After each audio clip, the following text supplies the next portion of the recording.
Hello, and welcome to Dr. Z Reacts Epic Fails in Human Medicine. I'm your host, Dr. Z, the world's foremost puppet physician. Today, we're diving into a fascinating piece of human medical history, a procedure called the lobotomy. I've only recently learned of them and understand they became quite infamous. So I'm excited and honestly a bit nervous to see how they talked about these surgeries back in the day. Let's get started.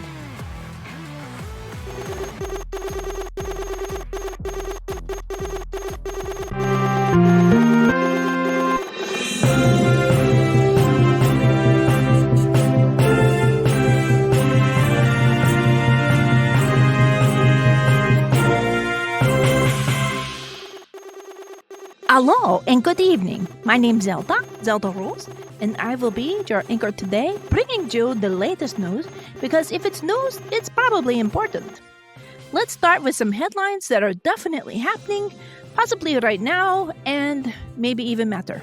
War rages on in Europe as Allied forces continued their advance, pushing back Axis powers. Meanwhile, back at home, the economy is booming thanks to wartime production, and Rosie Riveter is inspiring women everywhere to join the workforce, showing the boys how it's done. That's how I got my job. Meanwhile, Hollywood is cranking out movies faster than you can say box office smash, and everyone's talking about the latest heartthrob. Ooh, Cary Grant, he's so dreamy. Clark Gable. What's wrong with you? But who cares about all that when we've got something really exciting to talk about, a brand new way to scramble your brain. That's right, folks. Step right up for the latest in medical innovation, the lobotomy. Wait, what? They're actually leading with this like it's some big, exciting breakthrough? This is... First, let's take a little trip to Dr. Leonardo's clinic, where he's about to perform this groundbreaking procedure on our very own volunteer subject, clapperboard operator Coco Chicken. Assisting him is his protege, new resident Dr. Pete, who, let's be honest, is probably just there to make the coffee. Let's see what's cooking in the operating room besides Coco's frontal lobe. The lobotomy, a stroke of genius. I am so inspired by the great Walter Freeman. This procedure is the future of psychiatry. By mashing a few connections in the brain, we can reduce the symptoms of mental illness and turn patients into, well, very calm potatoes. It's quick, it's easy, and best of all, it turns a profit. No, it's permanent. What could possibly go wrong? Oh no, they're really doing it. He's talking about this like it's a miracle cure. He actually thinks he's helping. This is terrifying. Over 50,000 lobotomies were performed in the United States alone, and the consequences were often disastrous. Let's continue. Why does this chicken have a clapperboard on my operating table? You wouldn't do the surgery without it. Dr. Leonard, I've been reading a lot of papers, and some doctors, smart doctors, are kind of worried about this. They're saying we might be, cutting out more than just the bad stuff. Like, maybe we're messing with, I don't know, the personality? Is that, something we should be concerned about? Yes, Pete, exactly. Finally, someone's asking the right questions. Please, don't brush this off. Oh, Pete, you adorable worrywart. That's just the old guard being afraid of change. They're stuck in the past, clinging to their dusty books and outdated methods. Dr. Freeman is a pioneer, my boy. We're following his blazing trail into the future, and the future is lobotomized. Oh... No. He's just completely ignoring Pete's concerns. This is so dangerous. I'm not a human brain surgeon, but how can he be so blind to the risks? Not to mention the thousands of people who were left permanently disabled. Like Rosemary Kennedy. Her lobotomy left her unable to speak or walk properly for the rest of her life. Ugh. Continue. But what if they're right? What if we're actually making things worse? I mean, there's been talk of patients turning into, zombies? That can't be good, right? Pete, you're right. This is a nightmare. They're literally turning people into zombies.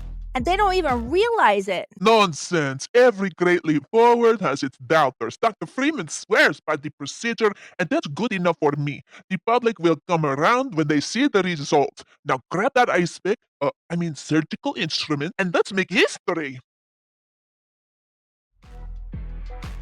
Ugh, what the? I can't watch this, but I have to.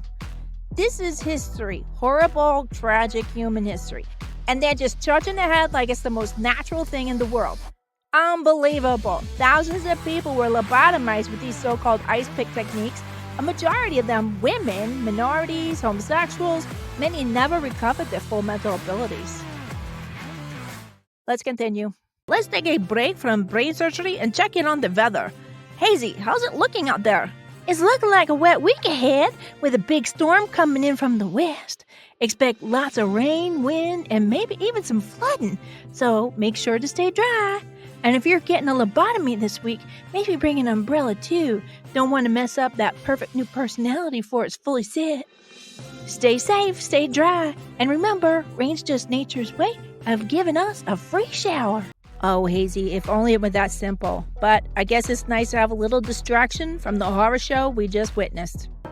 And now a word from our sponsor. When my husband left for work this morning, his shirt was so clean. And then he came home and it was a mess. Thank goodness I have Perma-Clean.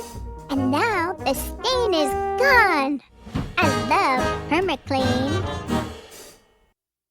I think he's dead, doctor. Well, that is a part of life, and it's just a chicken. Who cares? As long as I get paid. See ya!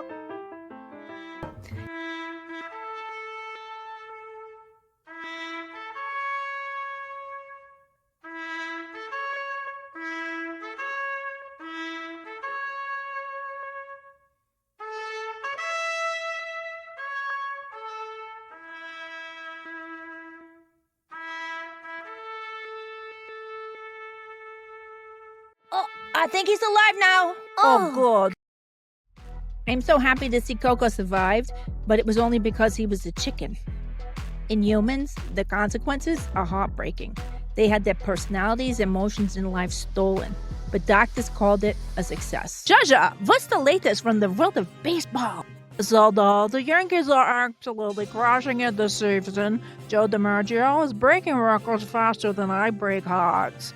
But of course, some people are more interested in getting their brains scrambled than watching America's favorite pastime.